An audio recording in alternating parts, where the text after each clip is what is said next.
excited to be here with you.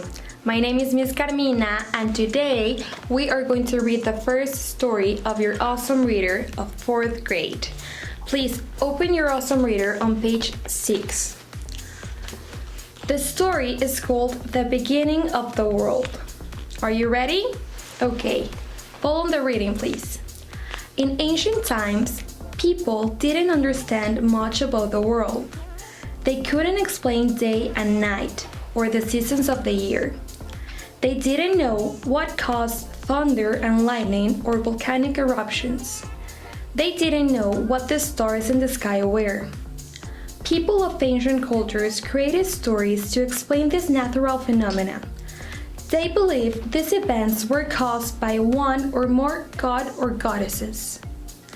The ancient Greeks developed an elaborate world of goddesses and giants, superhumans, to explain most of the natural world. They told many stories or myths about the deeds of these gods, goddesses, and superhumans. One of the myths is about the Olympians and the Titans, and it tells the story of the creation of the world. The Titans. In the beginning, there was nothing but chaos. Chaos was a deep, empty space like a black hole. Eros caused the elements to mix. Then Uranus, the sky, Gaia, the earth, and Oceanus, the ocean, were born. Uranus was the first god to rule the world. He married Gaia, and together they had 12 children, 6 sons and 6 daughters, all known as the Titans. The Titans were a powerful group of giant gods. Uranus was afraid his powerful children would steal his throne when they became adults. He hid the Titans deep inside Earth so that they could never take his kingdom from him. Gaia also gave birth to Cyclopes. To protect himself, Uranus moved to Cyclopes and Cantorchires to Tartarus. They were far removed from their mother Gaia. Gaia was very sad that she couldn't see her children. She wanted to punish Uranus. She went to the Titans and asked them to remove their father from his throne, but the Titans were afraid to fight Uranus. Gaia was so unhappy that she begged for her children again. Cronus, the youngest and the smartest of the Titans, stood up and said with great courage, "I will fight, mother. I will overthrow my father." Gaia gave Cronus a sharp curved knife that she had made from the finest metal. Then she said to him, "Use this against your father and free your brothers and sisters." She hid Cronus in a cave and told him to wait until Uranus came at dusk. When the sun set, Uranus came to the cave expecting to meet his wife. Cronus was there instead. Cronus cut his father with one quick swing of the knife. Drops of Uranus' blood fell into the wild sea and mixed with the foam of the waves. Aphrodite, the beautiful goddess of love, formed from his womb. Uranus, laying on the ground, too hurt to fight back and too weak to rule the world. So Cronus claimed the throne for himself. Next, he freed his brothers and sisters from deep inside Earth.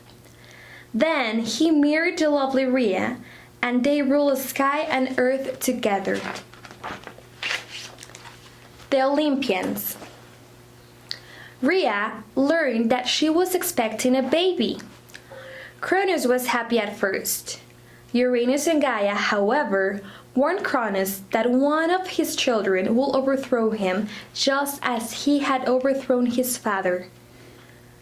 Cronus was scared, so when Rhea gave birth, Cronus took the infant and swallowed him whole. Cronus did the same for each child that Rhea bore. Rhea was very sad to lose his children. She knew that she had to save her last baby. Gaia and Uranus hid her on the island of Crete. There, she gave birth to her son Zeus. Rhea returned to Cronus carrying a rock wrapped in blankets. Cronus thought that the rock was his new child, so he snatched the rock from Rhea and swallowed it. Rhea left Zeus in Crete. The three nymphs, Gaia's loyal attendants, raise and protect Rhea's son. Each time the infant Zeus cried, the nymphs clashed their cymbals and banged their drums so that Cronus will never hear him and find him. Rhea's tricks was successful. Zeus grew up handsome and strong. He married Metis, a titan who ruled with wisdom and knowledge. Metis helped Zeus in his plan to free his brothers and sisters. She prepared a special potion that will force Cronus to release Zeus' siblings from his belly. Eager to see her grandchildren freed, Gaia tricked Cronus into drinking the potion. She told him that the potion will make him stronger and wiser, and more handsome than he already was. She told Cronus, "If you drink this, my son, no one will ever be able to steal your throne." Cronus was both greedy and vain. He took the potion from Gaia and gulped it down. At once, Cronus realized that something was wrong. He felt terribly sick to his stomach. His belly began to heave and groan. First, the rock that he swallowed came out. Next, his three daughters, Hestia, Hera, and Demeter, came out. Then his two sons, Hades and Poseidon, came out. The Battle of the Universe. Zeus' siblings were freed from their father's belly, so Zeus and the others took his father's throne and declared war on Cronus. Then Zeus went to Mount Olympus. There he lived with his powerful brothers and sisters. They became known as the Olympians, named for the great mountain peak on which they lived.